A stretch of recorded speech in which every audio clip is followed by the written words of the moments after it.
Ahí podemos ver datos importantes. Digamos, miren ustedes, 1872 participaba 0 al 3, 1919 2.5, 1939 8%, 56 15%, 63, ¿no?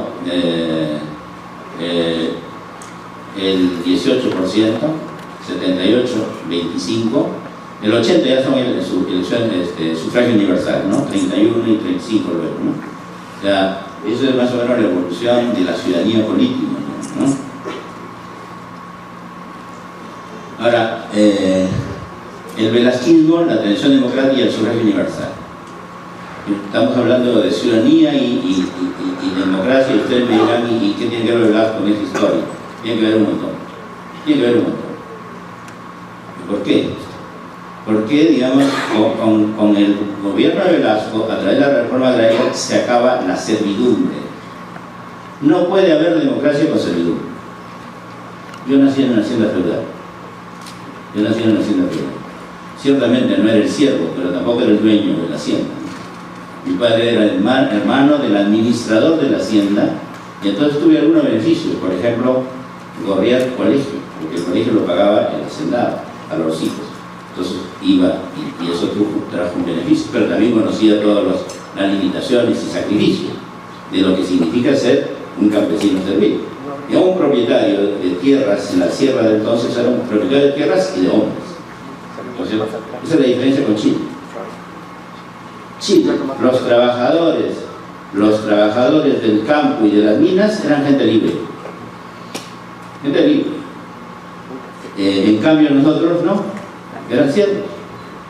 Esa es una de las razones por las cuales en Chile se pudo construir un Estado fuerte y en el Perú no. La otra razón es la capacidad de coalición de las élites en Chile. Sólida, constitución, un puño. Todas las élites chilenas eran un solo puño. Aquí en el Perú no había unidad de las élites, ni en el momento de la invasión de Chile. ¿No? Bueno, eso es un elemento ya. Entonces eliminó la servidumbre. Yo diría que es la dictadura que más ciudadanos produjo. ¿Sí? Es la dictadura que más ciudadanos produjo. Discúlpeme que lo diga aquí en el colegio de abogados, ¿no es cierto? Pero hay que reconocer la historia, ¿no es cierto? ¿Por qué? Porque eliminó la servidumbre. El 30% de siervos pasó a ser, ¿qué? Ciudadanos, ¿no? Claro, no fue una ciudadanía individual, liberal, fue una ciudadanía comunitarista, porque todos eran, ¿qué? Cooperativistas, ¿no? Asociaciones de pobladores, asociaciones, las SAIS en la sierra, en fin, casi todo era, digamos, ciudadanía comunitarista, ¿no? De comunidad. Bueno, y luego viene la transición democrática del 78-80 y ahí se instala ya el sufragio universal, ¿no? Yo recuerdo que como producto de eso escribí un ensayo que me gustó mucho. Desgraciadamente no tiene las referencias bibliográficas que eran necesarias, porque me pidió así, que Abelardo Oquendo me pidió, no, tiene que ser sin referencia. Entonces yo escribí un artículo que me gusta mucho, que se llama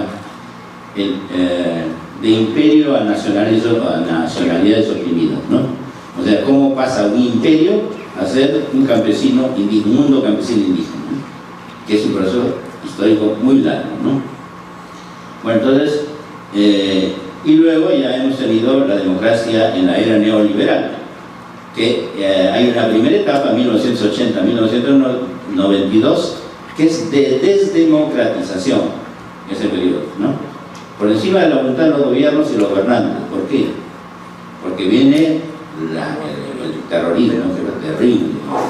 Yo diría que el terrorismo ha producido desastres enormes en el Perú. Uno de ellos es desdemocratizar el país. O sea, había avanzado mucho la democratización y el terrorismo retrajo todo eso. Cualquier movimiento social era visto como terrorista. Cualquier protesta vista como terrorista. Entonces, cualquier expresión ciudadana libre era vista como terrorista. Entonces, así se fue construyendo una sociedad conservadora. El Perú es uno de los países más conservadores de América Latina gracias al terrorismo, ¿no? Entonces, tenemos esa primera etapa y luego, digamos, bueno, la crisis enorme La hiperinflación de 1989-90 fue tan terrible para destruir el tejido social. Por eso estoy hablando ahí de desdemocratización. No hubo una consolidación democrática hasta ahora.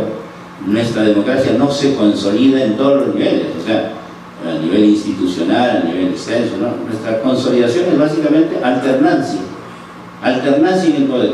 En eso consiste nuestra consolidación. Fíjense ustedes, mientras en otros países la consolidación es construcción de partidos, instituciones, ¿no? Organizaciones, gobiernos, en fin. Y luego tenemos la otra etapa, que es la etapa del colapso de los partidos, ¿no? Todo comienza en 1989, cuando Belmont derrota a todos los partidos en Lima, ¿no? Y hay 8 o 10 distritos donde Belmont le gana a todos los partidos sumados juntos. Incluso gana en algunos distritos donde no había presentado candidato, ¿no? Entonces, eso es curioso, ¿no? Bueno, entonces, ahí hay el colapso de los partidos. El colapso de los partidos, entre crisis y colapso. 1985 ya es el colapso. La fragmentación partidaria y la volatilidad electoral, y aparece el autoritarismo neoliberal, ¿no? Eso es más o menos, ¿no? Ya, gracias. Entonces, finalmente viene el último ciclo que hemos vivido, de 2001 a 2014, ¿no? Para no tocar ahora la situación, lo podemos discutir, no hay problema. La democracia, el ciclo semipartidario, porque hay un resurgir temporal de los partidos, 2001, 2002, y luego el nuevo colapso. Hoy tenemos el nuevo colapso del partido. No hay partido, ¿no? Bueno, entonces,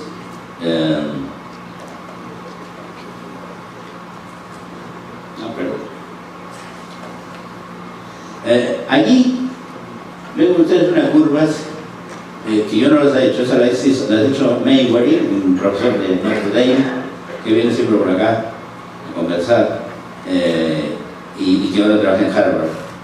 Escribió un libro bellísimo, acaba de escribir, es un libro del año pasado, que se llama Democracia y Autoritarismo en América Latina, ¿no?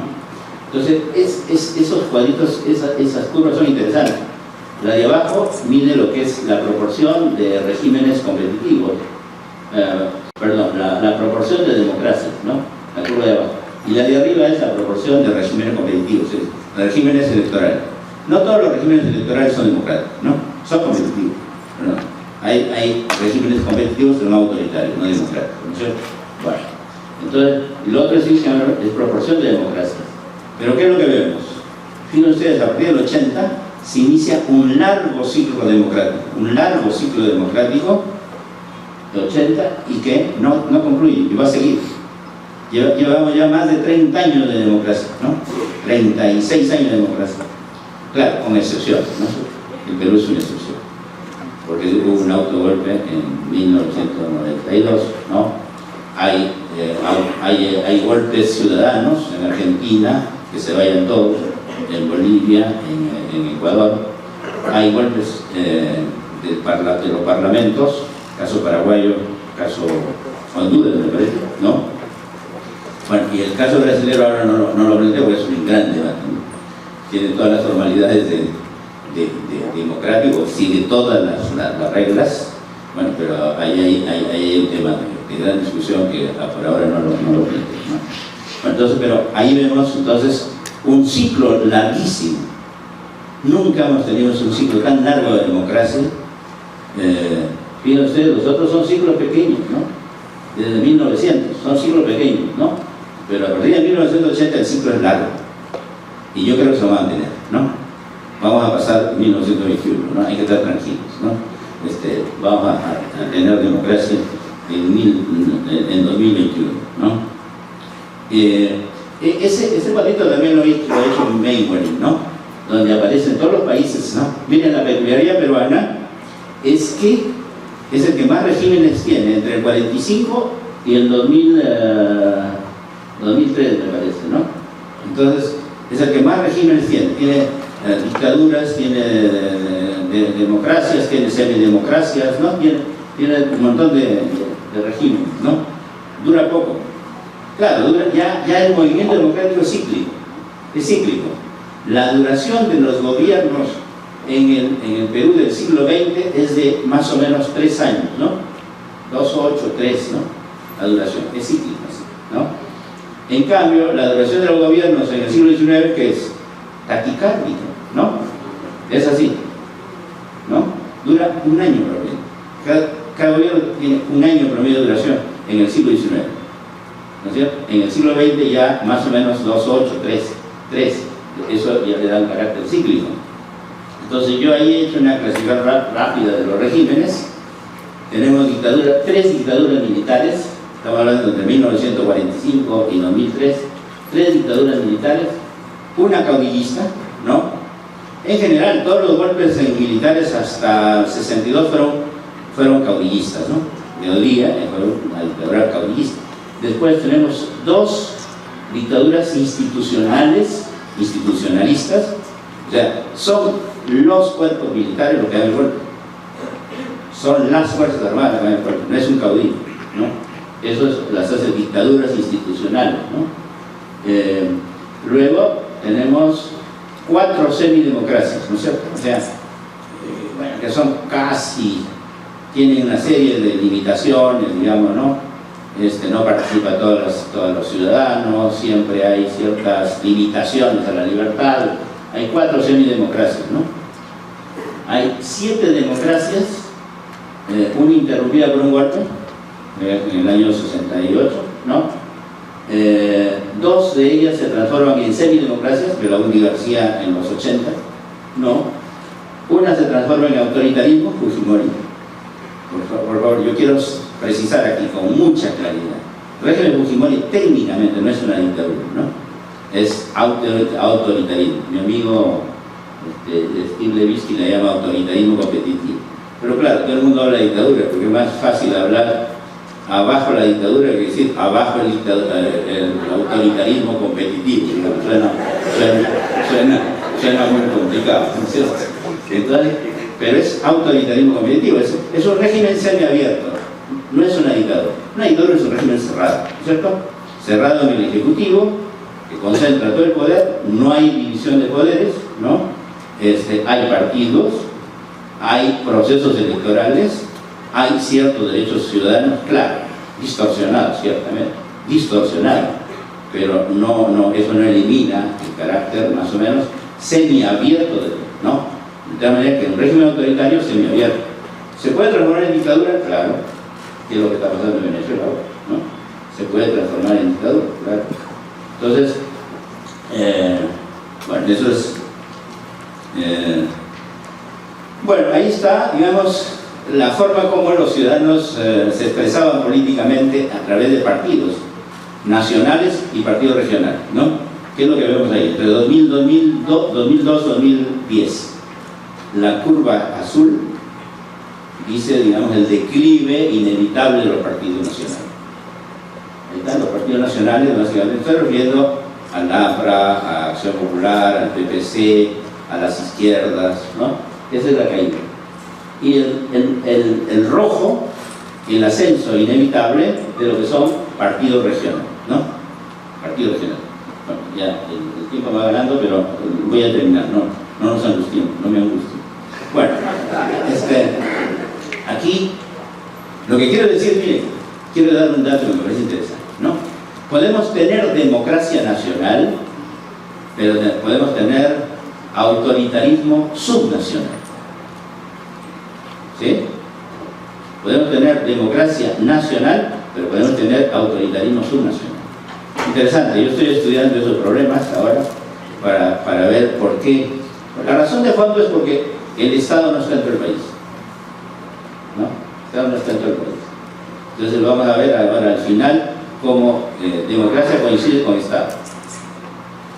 Casi uno pone el mapa del Estado y el mapa de la democracia así, se superponen totalmente.